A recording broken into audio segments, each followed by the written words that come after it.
secret, and it's almost certain the first Allied sorties into Kuwait would have been launched from this facility.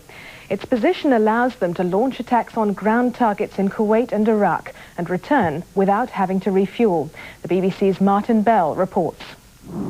The scale of it is staggering.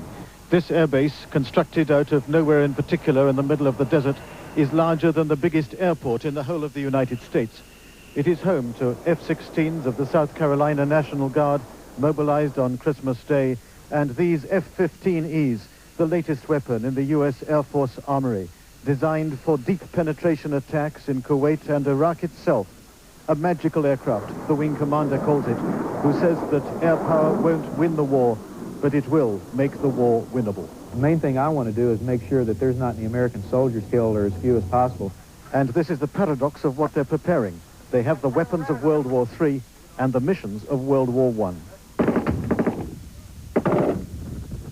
Nearer to Kuwait, we may not say how much nearer, the British have built a complete reconstruction of an Iraqi trench system. And here the US Marines are storming it, trench by trench and position by position, like the Battle of the Somme, but in the desert. Sand instead of mud. And this isn't going through the motions. The bullets are real, the hand grenades are live. It's done under British supervision with a safety margin cut so fine, it's dangerous to train like this, but perhaps more dangerous not to.